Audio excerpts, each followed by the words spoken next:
Hello friends, good morning. Praise the Lord. இன்றைக்கி பிறந்த நாள், திருமண நாள், நல்ல விசேஷ நாள் கொண்டாடுற எல்லா நண்பர்களுக்கும் என்னுடைய வாழ்த்துக்கள். இன்றைக்கி எல்லோருக்கும் சந்தோஷமாக நாளாக இருக்கட்டும். ஃப்ரெண்ட், இன்றைக்கி நான் என்ன சமைக்க போகிறேன்னா ஃபிஷ் பிரியாணி செய்ய போகிறேன். கத்திரிக்காய் சம்பல் செய்ய போகிறேன். வாங்க பார்க்கலாம் எப்படி செய்கிறேன்னு. பாருங்கள் ஃப்ரெண்ட், இங்கே வந்து நான் 5 பெரிய வெங்காயம் ஸ்லைஸ் பண்ணி வச்சுருக்கிறேன்.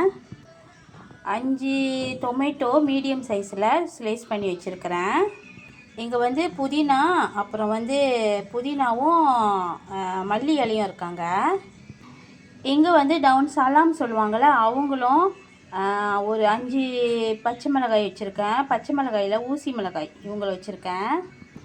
பாருங்கள் ஃப்ரெண்ட், இங்கே என்னென்ன வச்சுருக்கேன்னா பிரிஞ்சி இலை வச்சுருக்கேன், பட்டை வச்சுருக்கேன், ஒரு பூ வச்சுருக்கேன், ஒரு அந்த ஆரஞ்சு கலராக இருக்குமே அவங்கள ஒன்று வச்சுருக்கிறேன், அப்புறம் கிராம்பு வச்சுருக்கேன், ஏலக்காய் வச்சுருக்கேன், கல்பாசி வச்சுருக்கிறேன், அப்புறம் இஞ்சி வச்சுருக்கேன், பூண்டு வச்சுருக்கேன், கொஞ்சம் மஞ்சள் வச்சுருக்கேன். இவங்க எல்லாத்தையும் ஒட்டுக்கா போட்டு, இஞ்சி பூண்டு எல்லாத்தையும் ஒட்டுக்கா போட்டு, அப்புறம் சீரகம், பெருஞ்சீரகம், அப்புறம் வந்து மெழுகு, மல்லி, இவங்க எல்லாத்தையும் ஒட்டுக்கா போட்டு அரைச்சி வச்சுருக்கேன் ஃப்ரெண்ட். கறிப்பட்டை, அப்புறம் வந்து கறிப்பட்டை, நட்சத்திரப்பூ, கல்பாசி, ஏலக்காய், அப்புறம் வந்து கிராம்பு, பிரிஞ்சி இலை, இஞ்சி பூண்டு பேஸ்ட்டு, இஞ்சி பூண்டு, அப்புறம் வந்து மஞ்சளும் போட்டு எல்லாத்தையும் ஒட்டுக்கா போட்டு நல்லா பிளெண்ட் பண்ணி வச்சுருக்கிறேன். இன்றைக்கி வந்து நம்ம வந்து இவங்கள போட்டு தாளிக்கணும்ல, அது நான் செய்ய மாட்டேன் ஃப்ரெண்ட். எல்லாத்தையும் இவங்க ஒட்டுக்கா போட்டு அரைச்சி வச்சுருக்கேன்ல, இவங்கள நான் இன்றைக்கி சேர்த்துக்குவேன்.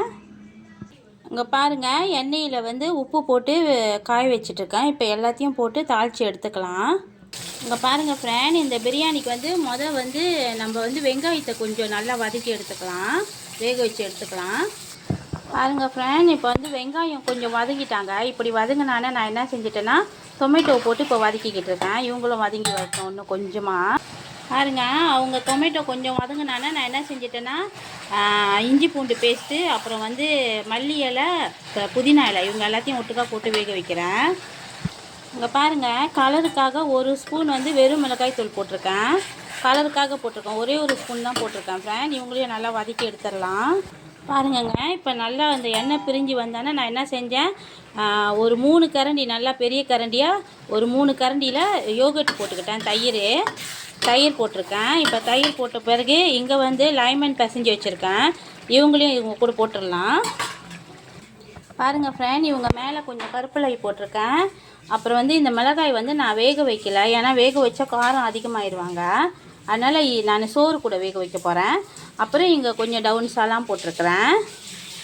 இவங்கள கொஞ்சம் போட்டேன். இப்போ இவங்க எல்லாத்தையும் சோறில் ஆட் பண்ணிடலாம். இங்கே பாருங்கள், நான் சாதத்தில் என்ன போட்டிருக்கிறேன்னா வெந்தயம் போட்டு வச்சுருக்கிறேன், தண்ணி ஊற்றி ஊற வச்சுருக்கிறேன். ஃப்ரெண்ட், இவங்க நார்மல் சாதம் தான், நார்மல் அரிசி தான், இவங்க பச்சை அரிசி, நார்மல் அரிசி. இங்கே பாருங்கள், எல்லாத்தையும் ஆட் பண்ணிட்டோம் ஃப்ரெண்ட். இப்போ இவங்க எல்லாத்தையும் ஆட் பண்ணிட்டேன். உப்பு கொஞ்சம் குறவாக இருந்தாங்க. நான் எப்பயுமே உப்பு வந்து தாளிக்கும் போது போட்டுருவேன்னா, பிரியாணிக்கு வந்து அவங்க சாதத்தில் போட்ட பிறகு தான், அந்த அரிசியில் போட்ட பிறகு தான் நான் உப்பு பார்ப்பேன். இப்போ எல்லாம் கரெக்டாக இருக்காங்க. இது பாருங்கள், நார்மல் அரிசி தான் எடுத்து வச்சுருக்கிறேன். நான் இவங்கள ஊரெல்லாம் வைக்கல ஃப்ரெண்ட். இப்போ தான் அலசிட்டானே, சுத்தமாக அலசிட்டானே. இப்போ நான் இவங்கள ஆட் பண்ணி இப்போ வேக வைக்க போகிறேன். வெந்து வரட்டும், பார்க்கலாம். இவங்க வந்து நார்மல் அரிசின்ற வரிசி நம்ம ஒரு கோழிக்கு 1.5 தண்ணி வைப்போம்ல, அப்போ இவங்களுக்கு அதெல்லாம் தேவையில்லை ஃப்ரெண்ட். நீங்கள் எப்பயுமே எப்படி சோறு ஆக்குவீங்களோ அதேமாரி சோறு ஆக்கிட்டு அவங்கக்கிட்டேருந்து 1 கிளாஸ் தண்ணி திருப்பி எடுத்துருங்க. எடுத்துட்டு நம்ம இந்த சாந்து வேக வைக்கிறோம்ல, அந்த 1 கிளாஸ் தண்ணி வந்து அந்த சாந்தில் இருப்பாங்க. அப்போ அவங்க கரெக்டாக வந்துடுவாங்க. நல்லா ஞாபகம் வச்சுக்கோங்க.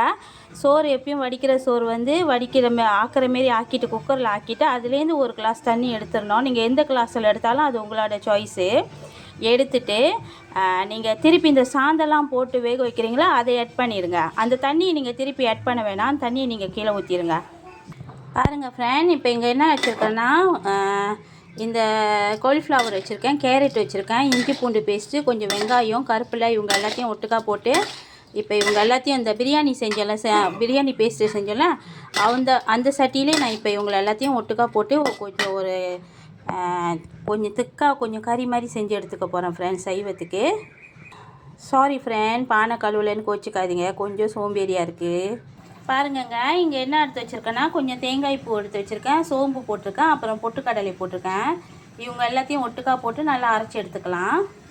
இங்கே பாருங்கள் ஃப்ரெண்ட், எவ்வளோ சூப்பராக இருக்காங்க பாருங்கள். சைவத்துக்கு கொஞ்சமாக அப்படியே காலிஃப்ளவர் போட்டு கேரட் போட்டு ஒரு சாந்து மாதிரி செஞ்சு எடுத்துக்கிட்டேன், ஒரு குருமா மாதிரி. தேங்காய் பால் அந்த ஊற்றுனால தேங்காய் பால் போட்டு கடலைலாம் அவங்களெல்லாம் ஊற்றுனானே கொஞ்ச நேரம் சேர்ந்து நீங்கள் அடுப்பு அடைச்சிருங்க. ஏன்னா அவங்க கெட்டி ஆகுவாங்க நேராக. இவங்களை எடுத்து வச்சுட்டு அடுத்த ரெசிபிக்கு போகலாம். பாருங்கள் ஃப்ரெண்ட்ஸ், சோறு நல்லா வெந்து வந்துட்டாங்க, பிரியாணி நல்லா வெந்து வந்துட்டாங்க. இந்த டைமில் நான் பொரிச்சு வச்சுருந்த மீனை அவங்க கூட நான் ஆட் பண்ணிக்கிறேன். இன்னும் வந்து அடுப்பு அடைக்கல, ஆனால் நான் வந்து இவங்களை நல்லா ஆட் பண்ணிடுறேன். ஆட் பண்ணிவிட்டு அப்புறம் அடுப்பு அடைச்சிடலாம். மல்லி போட்டு கொஞ்சம் நெய் ஊற்றி இவங்க எல்லாத்தையும் இவங்க கூட ஆட் பண்ணிடுங்க.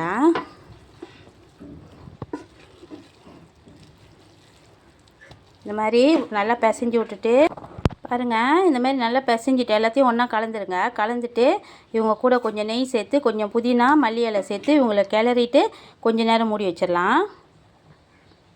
இங்கே பாருங்கள் ஃப்ரெண்ட், இப்போ என்ன செய்ய போகிறேன்னா பழப்புளி எடுத்து வச்சுருக்கிறேன், இஞ்சி பூண்டு பேஸ்ட்டு, அப்புறம் வெங்காயம் அரைச்சி போட்டிருக்கேன், வெந்தயம் போட்டிருக்கேன், உப்பு போட்டிருக்கேன், டொமேட்டோ போட்டிருக்கேன். இவங்க எல்லாத்தையும் ஒட்டுக்கா போட்டு கிண்டிட்டு ஒரு தாளிச்சிடலாம். இவங்க என்ன செய்ய போகிறேன்னா, நான் மீன் பொரிச்சேன்ல, அந்த மீனோட வாலியும் தலையும் இப்போ ஒரு குழம்பாக்க போகிறேன். இப்போ இவங்க எல்லாத்தையும் ஒட்டுக்கா போட்டுட்டேன் ஃப்ரெண்ட். இவங்க எல்லாம் வெந்து வரட்டும். இந்த பாருங்க, இப்போ கொஞ்சம் கருப்பில் சேர்த்துருக்கேன் ஃப்ரெண்ட். இப்போ பார்க்கலாம், இவங்க எல்லாம் நல்லா வெந்து வரட்டும். உங்களுக்கு தெரியுமா, இந்த கறியில் வந்து நான் இந்த பூவு போட்டிருக்கேன். இது வாங்கினேன் இப்போ மலாய்க்காரவங்களுக்கு, முஸ்லீம்கார நண்பர்களுக்கெலாம் வந்து பெருநாளில். அப்போ இவங்கெல்லாம் ரொம்ப நிறையா அங்கே மார்க்கெட்டில் இருந்தாங்க. அப்போ சரி வாங்கினேன். ஆனால் என்ன செய்யறதுன்னு தெரியல ஃப்ரெண்ட். நான் மீன் கறியில் போட்டுட்டேன். இந்த மீன் கறியில் போட்டிருக்கேன். இந்த பாருங்க, இந்த மீன் கறியில் போட்டிருக்கேன் பாருங்கங்க. இப்போ நம்ம வந்து மிளகாய் தூள் போட்டு நல்லா கொதிக்க வைக்கிறோம். இப்போ வேகட்டும், மிளகாய் சாந்து எல்லாமே வெந்து வரட்டும். எப்பயுமே நம்ம திருச்சி போட்டிருக்கேன். திருச்சியை போட்டு நல்லா வேக வச்சு எடுத்துடலாம். அந்த சாந்தை நல்லா வெந்துட்டானே, நல்லா கொதித்து எண்ணெய் பிரிஞ்சு வந்தானே நம்ம மீன் வாலி ஆட் பண்ணிடலாம். பாருங்கங்க, குழம்பு நல்லா கொதிச்சுக்கிட்டு இருக்காங்க. இந்த டைமில் நான் என்ன செய்கிறேன்னா, இந்த மீனை நான் ஆட் பண்ணிடுறேன். மீன் தலையும் மீன் வாலியும் பாருங்கள், மீனை ஆட் பண்ணிட்டோம்ல. இவங்க கூட நான் வந்து தேங்காய் பாலும் ஊற்றிட்டேன். அப்புறம் வந்து கருப்புலையும் கொஞ்சம் போட்டிருக்கேன். மல்லி இலை போட்டுட்டு அடுப்பு அடைச்சிடலாம் ஃப்ரெண்ட். நான் ஃபிஷ் பிரியாணி செஞ்சுருந்தேன் ஃப்ரெண்ட். அப்புறம் வந்து ஃபிஷ் பிரியாணிக்கு ஏன் நான் மீன் கறி ஆக்கியிருக்கேன்னு நான் அப்புறம் சொல்கிறேன் உங்கள்கிட்ட. பாருங்கள் ஃப்ரெண்ட், நம்மளோட ஃபிஷ் பிரியாணி ரெடி ஆகிட்டாங்க. இங்கே என்ன வச்சுருக்கேன்னா, இங்கே வந்து உப்பு, கொஞ்சம் வெங்காயம் வச்சுருக்கேன், வெங்காயம் கொஞ்சம் வந்து தயிர் போட்டிருக்கேன். இங்கே வந்து நம்மளோட ஃபிஷ் பிரியாணிங்க. இவங்க கூட வந்து கொஞ்சமாக ஒரு ஸ்லைஸ் லைன் வச்சுருக்கேன். ஏன்னா ஃபிஷ் பிரியாணி வச்சு லெமன் ஊற்றி சாப்பிட்டோமா கொஞ்சம் டேஸ்ட்டாக இருப்பாங்க. இங்கே என்ன இருக்காங்கன்னா, நம்ம சைவமாக செஞ்ச இவங்க இருக்காங்க, காலிஃப்ளவர் இருக்காங்களா, அவங்க குருமா இருக்காங்க. சைவமாக செஞ்சு ஒரு மாதிரியாக பரட்டி இருக்காங்க, அவங்க இருக்காங்க. இங்கே வந்து சைவக்காரவங்களுக்கு தனியாக எடுத்து வச்சுருக்காங்க சைவ பிரியாணி. இங்கே வந்து சைவக்காரவங்களுக்கு தனியாக அவங்களுக்காக நான் ஒரு தவுஃபு எடுத்து அவங்களுக்காக ஒரு பொரிச்சு வச்சுருக்கிறேன், ஒரு 2 தவுஃபு எடுத்து. இங்கே என்ன இருக்காங்கன்னா, நான் கத்திரிக்காய் தயிர் பச்சடி செஞ்சுருக்கேங்க. கத்திரிக்காய் தயிர் பச்சடி, தயிர் சம்பல் செஞ்சுருக்கேங்க. கத்திரிக்காய் தயிர் சம்பல். இவங்க ரெசிபி ஒரு நாளைக்கு நான் கொடுக்குறேன் உங்களுக்கு. ஏன்னா நம்ம ஃபிஷ் பிரியாணி செஞ்சுருக்கோம்ல, அதனால் இந்த கத்திரிக்காய் போட்டு சாப்பிடும்போது அவ்வளோ டேஸ்ட்டாக இருப்பாங்கங்க.